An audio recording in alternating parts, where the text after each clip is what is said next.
Welcome, everyone. My name is Eddie Ambler. And I am Leo Alvarado. We're going to be talking about how to organize and control the use of your cloud resources. And in this video, we will going to cover and demonstrate how to use IAM policies to provide the desired access level to the cloud resources, how users and groups are given permissions, and how to write IAM policies. Which brings us into users and groups, right? Getting an understanding of how Oracle resources are provided and how you get access. So, users can be individual employees or systems that you need to use your resources. Your users might launch instances. They might manage storage. They might work with different elements, in the network or different database services.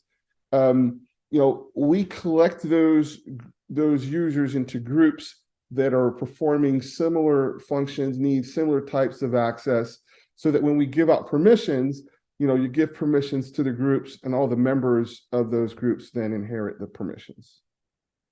So let's take a look at how this all comes together, right?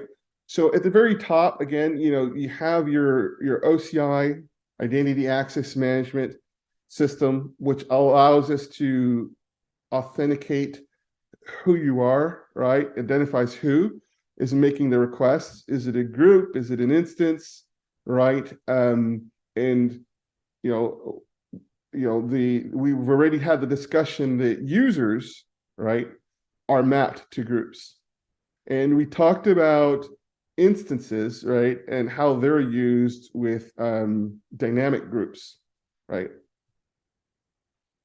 So then as we look to the right of the diagram, you see something new: permissions. What is requested by the identity, right? How do I determine if a user should be able to create something, update something, delete something, insert new data, right? All of the typical CRUD operations that you would expect, those are delivered through policies. So I think maybe we're ready to drill in on that hammer just a little bit more. What do you think, Leo? Are you ready to talk about policies? Yeah, let's talk about IAM policies. The policy specifies who can access to what and how. So your who pertains to your users and groups. The what refers to your cloud resources on your tenancy, and the how refers to the actions that vary depending on the cloud resource. So simply, a policy allows you to give a group to work on certain ways with specific types of resources on the compartment. Now let's see how to write an IAM policy syntax for us to provide users and groups the right level of access to their cloud resources, such as applications and cloud database service resources. So the overall syntax of a policy statement is as follows: allow subject to verb, resource type, in location. Then you can also add where conditions.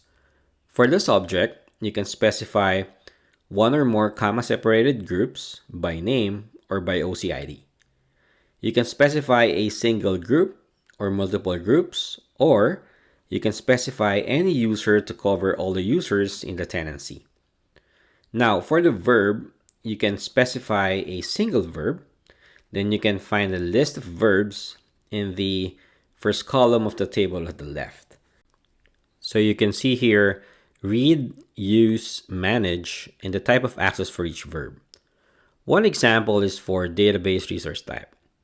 The read verb will give you inspect and the ability to get the user-specified metadata, such as for database, that will give you permission to list the databases, get database info such as database upgrade history, list data guard associations, or list database home. For the use verb, using the same example for the database resource type, the use will give you permission to read or inspect, plus database update. You can also do switch over data guard for the database, failover, and reinstate the database. Now for the manage verb, This will give you all the permissions for the resource type, including the create and delete. Next is resource type. You can specify a family resource type that covers a variety of components that are typically used together. In this example, your database family covers your cloud database services. Then you can also have an individual resource type. So you can specify an individual resource types specific to your Exadata database service on Cloud Customer, such as Exadata infrastructures, VM clusters, DB nodes, DB homes, databases, backups, and more. You can find more details about the verb and the resource type combinations by going to the policy details for Exadata database service on Cloud Customer. Now let's go to the demo. On your OCI console, click Identity and Security and click on Policies. Choose your compartment and then click Create Policy. We will first create a policy that will let our database admin manage our Exadata database service on Cloud Customer. We will be using the policy builder to help us easily create the policy syntax. Choose database management under the policy use case. Select from the common policy templates. Select the group name that you want to grant the permission and choose the compartment for the location.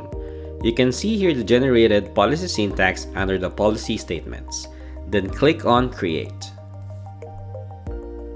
You can review the policy statements from the policy information page. You can also create and write policies for you to easily organize and control your cloud resources. You can select the type of access and permissions that you want to grant a particular group for a specific resource in a compartment or in a tenancy. So here we will be creating the policies for each of the department groups to let their department admin group to manage their Exadata instance on their compartment. Congratulations, you have just completed creating your IAM policies.